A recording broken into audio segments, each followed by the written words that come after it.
The best way to make money in sports cards as of 2024, in my opinion, I think it's still sports card lots. Sports card lots has been the number one thing that has held true throughout time, whether it was pre-COVID, post-COVID, and it's been the best way for me to fund my own PC or to fund other things for that matter. And yes, there's other ways to go about it in the hobby. Some people like to buy really expensive cards and then try to make a little bit of margin, but that little margin is enough to make a nice amount of profit. The old way of going about it that I used to go through on my YouTube channel as well, you know, investing in prospects, hoping that they have a solid game or even season, and then just hoping that there's a little bit of a short-term rush for their prices to go up and then sell off. I feel like that's sort of died as well. And when it comes to sports card lots, you're gonna have your good and your bad days. Just going on eBay or Facebook or wherever you want to, whatever platform you want to go on, it doesn't guarantee that you're gonna find a great sports card lot.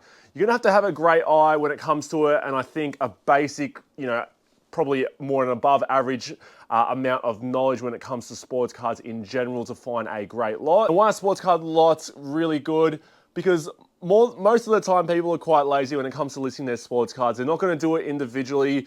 So by posting a lot itself, it's a quicker sale, but most of the time it goes for unders. So because you find an underpriced lot on eBay doesn't mean that you should buy it. That's where it gets a little bit dicey, and you've got to work out, you know, the time versus effort standpoint. Because if you buy a sports card lot, you've got to put it into your inventory, whether it's a spreadsheet or whatever database that you have.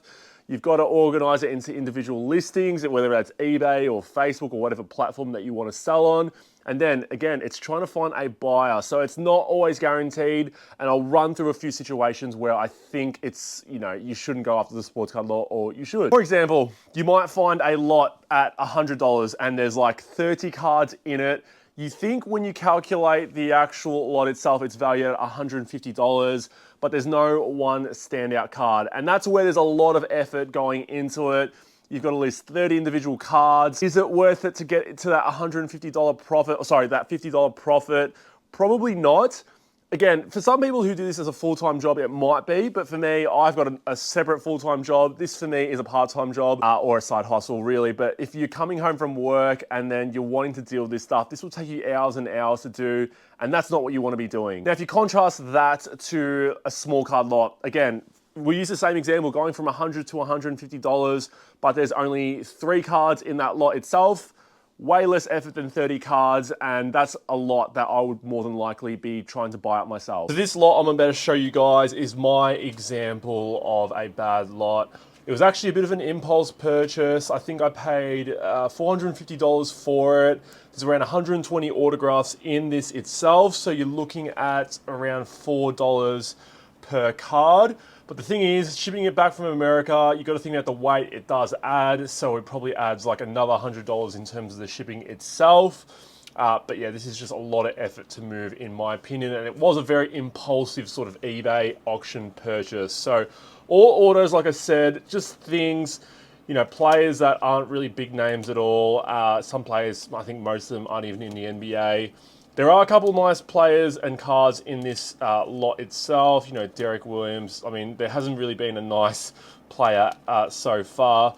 But this is what I'm just saying here in terms of, you know, these are lots that are just going to have a lot of effort in listing them and selling it. And it's just not worth it. At $450, you know, you might be making a slight profit if you sell them all, but like, who's going to be buying Quincy Miller, Sam Decker? Royce O'Neal's still a solid play in the NBA. Chandler Hutchinson, I'd say this is one of the nicer cards in the lot itself, but he's actually retired now. So yeah, you got some other players here, some cards from the 90s. Chimezie Metu, who's still in the NBA, Jalen Leck. Oh, so, by the way, I've got a new sort of pad in the background, so this will look a little bit nicer now when it comes to mail days. Glenn Rice is a nice one. Luke Kennard's a nice one. Max Strus is a nice one, especially after his 3-quarter court game winner. Jason Smith, Mo Harkless. So as you can see, going through the lot itself, I mean, look, I'd probably say you can chuck them into bargain boxes. This would be probably like top 3 card in the lot itself. It's a short print from Prism, and Nick Claxton is a really nice card. But yeah, these can just go into bargain boxes. I wouldn't even list them on eBay. I could not be bothered.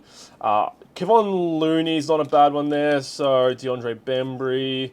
There is one card here that's okay, and it's this one, the Fred VanVleet, playing for Houston now. Doesn't have any rookie autos. I mean, the Contenders draft picks is the only one, but it's still a college uniform card at the end of the day. But yeah, if you're looking for a Fred VanVleet rookie auto, this is like the card you'd be going for. Goes for like 40 to 50 bucks from what I remember. And yeah, again, that's not going to make up the total amount of the profit. It only makes, sorry, not amount of profit, but more so the amount that actually cost.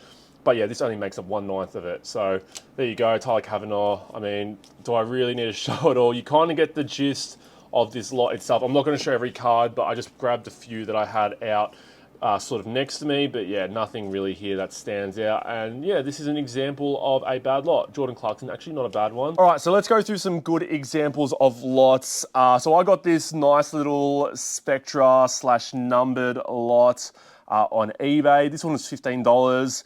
This one's a great one in itself because you've got the LeBron James Asia Hyper Spectra, which goes for around $20 itself. And then again, you've already made profit on the one card, and then you can sell the rest of the cards and yeah, make even more profit. Yeah, already sold this LeBron James through the Facebook groups on $20. It's just an easy sell just because it's LeBron. Another great one here. I got this one for $35, but the main card that I was looking for or looking out for was the Mark Williams Green Shimmer Auto from Contenders.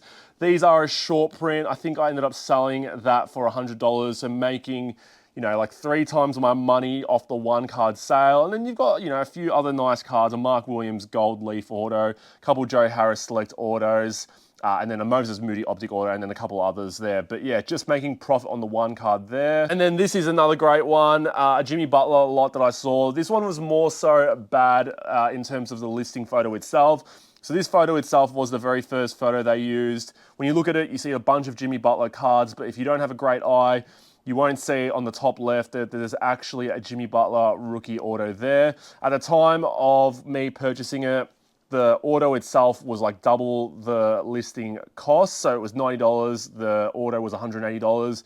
And then you still got some nice cards like the Crusade, the Young Bloods out of 49, second year select. Couple nice jersey cards from Jimmy Butler as well.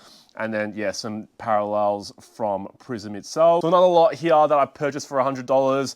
At the time when I bought it, the Grant Hill was like $140. Sold it straight away. And then, yeah, you're playing with profit when it comes to the Maxwell, the Mashburn, and the Siku.